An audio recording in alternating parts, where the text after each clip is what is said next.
एक कहानी ऐसी भी सीजन 2 प्रवीण के साथ।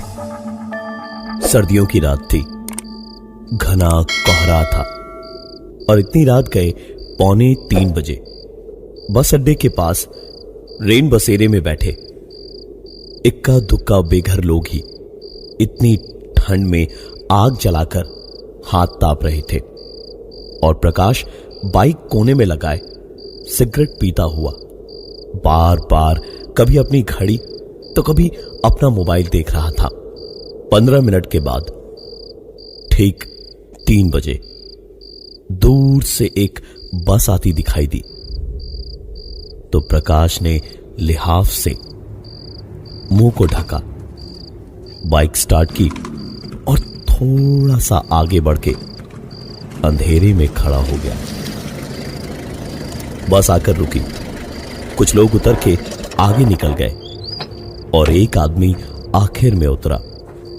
काली पैंट और नीली शर्ट और ऊपर से हरा स्वेटर पहने और अपने बैग को कंधे पे डाले हुए इधर उधर देख ही रहा था जब प्रकाश अपनी बाइक से उसके काफी करीब आया, कमर में लगी पिस्तौल निकाली और 4 गोलियां उसके सीने में दाग दी।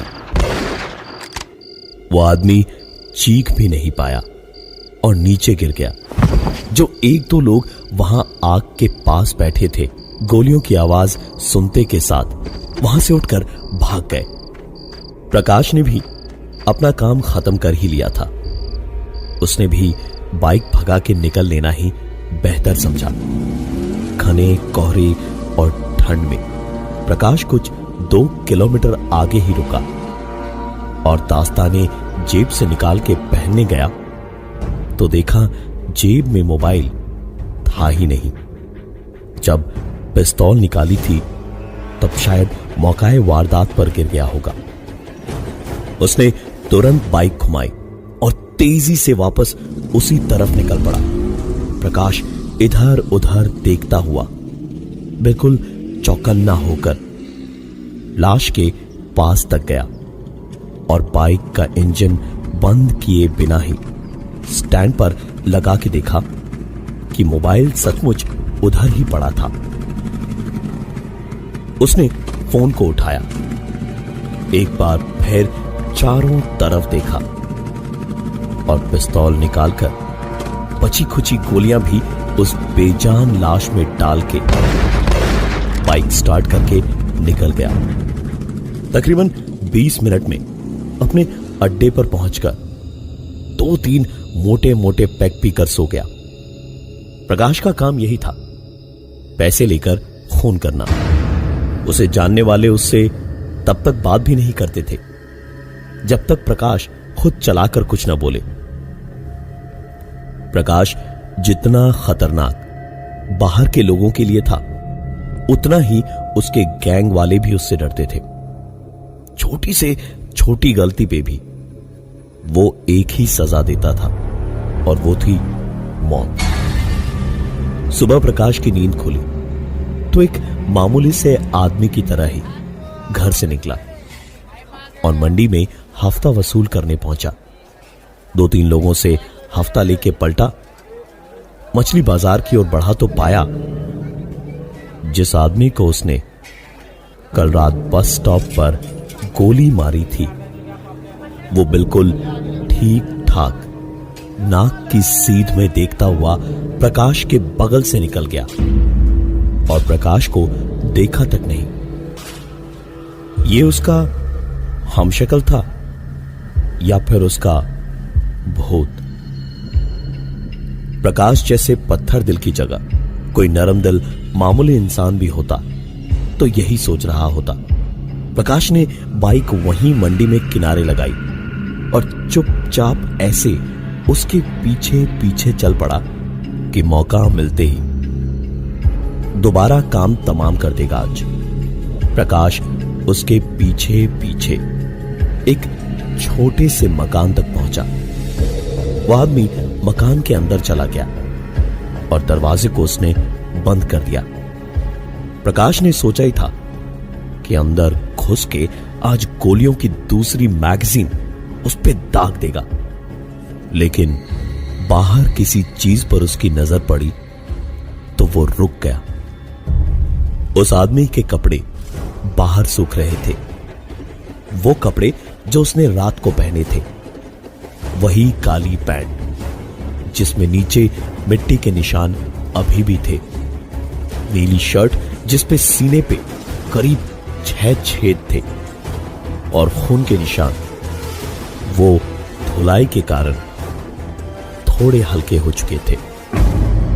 प्रकाश ने तुरंत अपने एक लड़के को फोन करके अपनी बाइक वहीं मंगवा ली और उस मकान के आसपास बैठा रहा कि जैसे ही मौका मिलेगा काम खत्म कर देगा।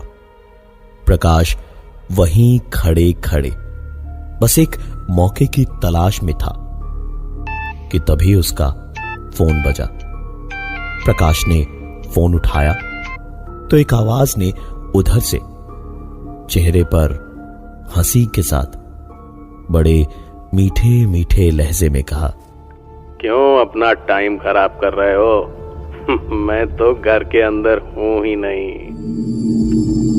प्रकाश कुछ कहे उससे पहले ही फोन कट गया। प्रकाश ने तुरंत पलटकर फोन लगाया। 2 रिंग में फोन उठा और एक कड़क आवाज ने कहा, इंस्पेक्टर पांडे बोल रहे हैं। प्रकाश ये सोच ही रहा था कि आखिरकार ये कैसे हुआ कि उसका फोन उसी वक्त दोबारा बजा। फोन उठाने पर उधर से इंस्पेक्टर की ही आवाज थी। प्रकाश, लाइन पे तू ही है ना? फिर से गलत कामों में पड़ गया ना तू? कुछ भी करना पर मेरे हाथ न चढ़ना, क्योंकि इस बार तो बेटा मैं तेरा एनकाउंटर ही कर दूंगा। प्रकाश ने किसी तरह बात डाली और वहां से बाइक स्टार्ट करके निकल पड़ा।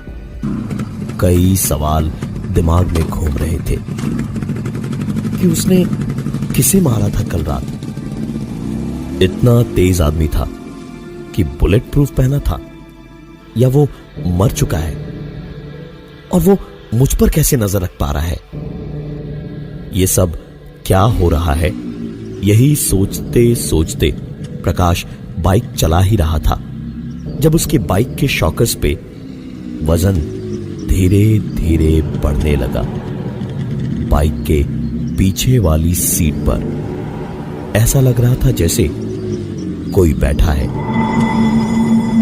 प्रकाश ने बाइक थोड़ी सी धीमी की तो पीछे से किसी ने प्रकाश की लापरवाही का मजाक उड़ाते हुए उसके कानों में कहा, मारेगा कैसे मुझे? पिस्तौल तो तेरी मेरे घर के पास ही गिर गई। प्रकाश ने बाइक रोकी और रास्ते के किनारे में बाइक लगाकर खड़ा हो गया। प्रकाश जैसे जालिम, पत्थर दिल और मुजरिम की आंखों में भी इस वक्त एक अजीब सा खौफ था। उसने कांपते हुए होठों से सिगरेट चलाई और बहुत बड़े बड़े कश खींचने लगा और सिगरेट फेंकते ही एक बार फिर से प्रकाश का फोन बजा। नंबर वही था। उठाकर प्रकाश ने खुद को काबू में रख के कहा, जी इंस्पेक्टर साहब कहिए, मैं बाइक चला रहा था सर, कोई गलत काम नहीं कर रहा था। उधर से एक आवाज आई, मैं इंस्पेक्टर पांडे नहीं हूं। आजा वापस, घर आ गया मैं। अपनी मौत को यह आदमी फोन करके बुला रहा था। प्रकाश के ऊपर नजर भी रख रहा था। इसका मतलब तैयारी तो इसकी भी कुछ न कुछ रही ही होगी। प्रकाश ये सब सोच ही नहीं पाया। डर, गुस्से और अपने घमंड, इन सब के मिले जुले असर ने उसके दिमाग को खराब कर रखा था। उसने अपनी बाइक शुरू की और सीधे निकल पड़ा वापस उस आदमी के घर की ओर। प्रकाश बाइक को 70-80 की स्पीड पर भगाता हुआ उस आदमी के घर पहुंचा और पूरे घर को चारों ओर से अच्छी तरह देखकर जब उसे ऐसा लगा कि कोई खतरा नहीं है तो दरवाजे को लात मार के खोलकर दनदनाता हुआ अंदर घुसा और घर के अंदर घुसते ही उसकी आंखें चौड़ी होती चली गई। अंदर टीवी पर प्रकाश के उस आदमी को मारने और वहां से भागने से लेकर वापस अपना फोन लेने आने का वीडियो टीवी पर चल रहा था। प्रकाश वहां पर किसी मूर्ति सा जड़ होकर के खड़ा रहा। प्रकाश का ध्यान एकदम से जब टूटा तो उसने तुरंत टीवी बंद किया और सीडी निकालकर तोड़ डाली और इतने में ही ऊपर छत की तरफ से आवाज आई।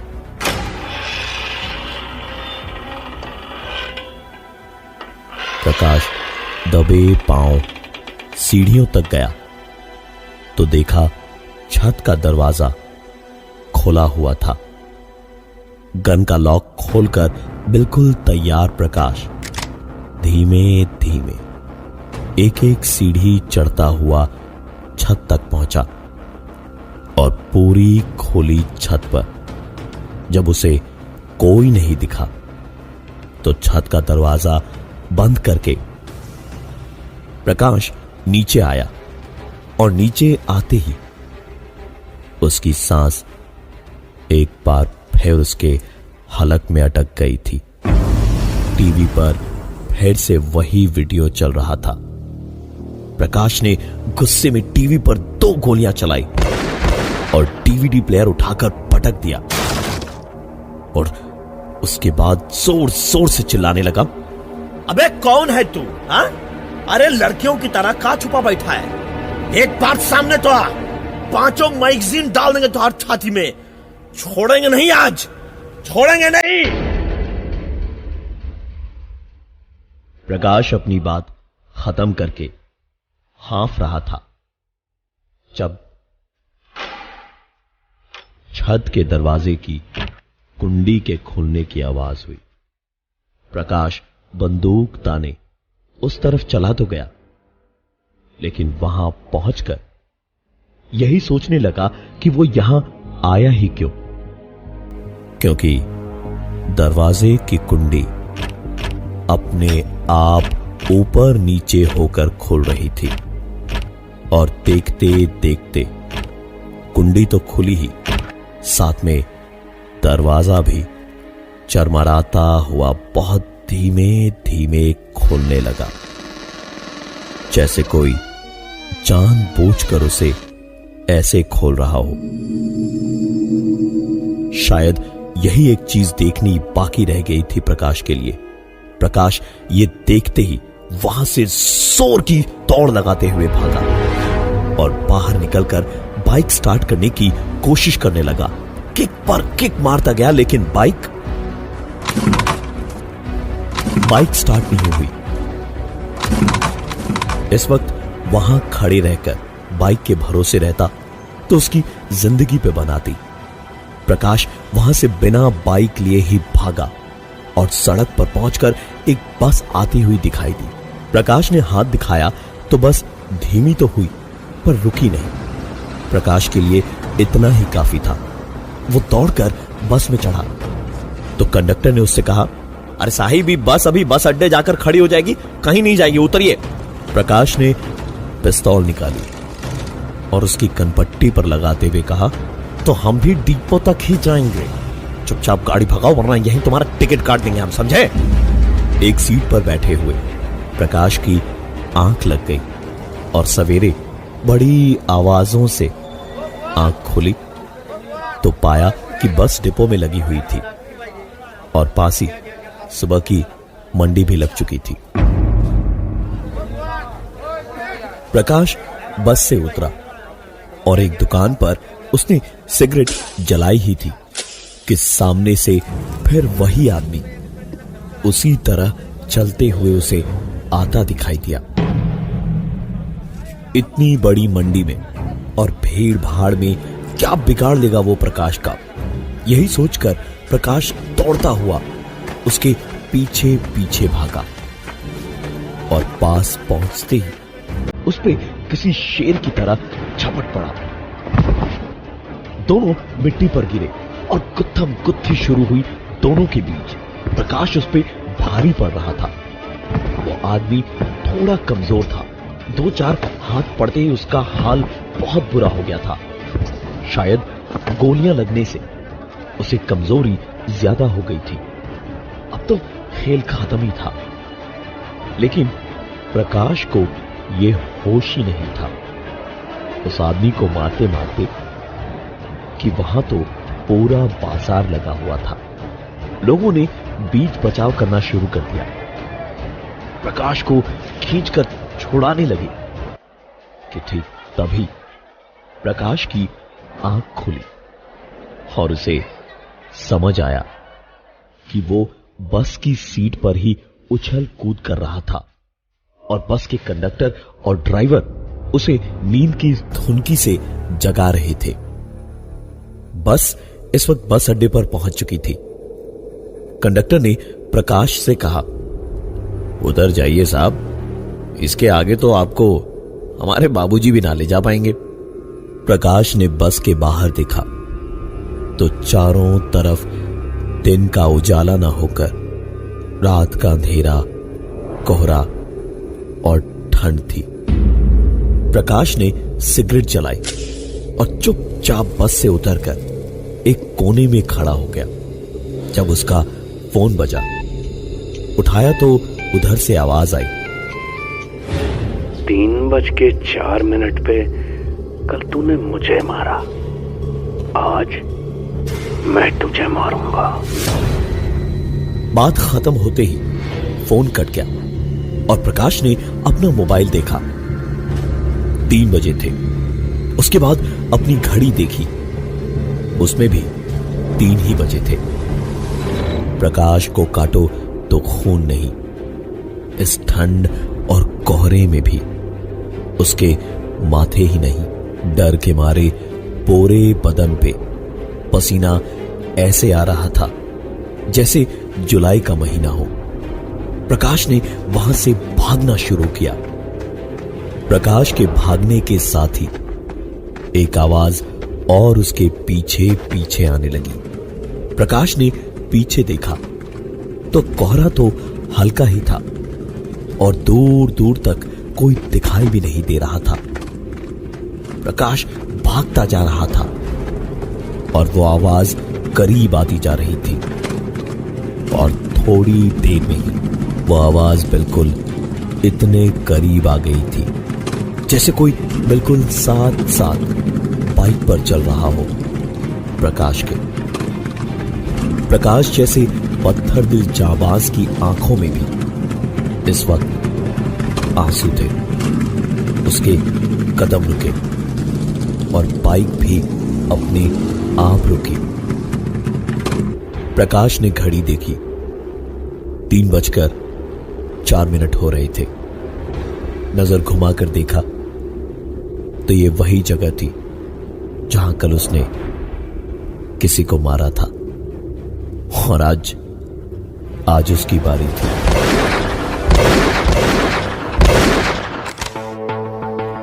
मैं हूं प्रवीण और ये थी आज की एक कहानी ऐसी ही।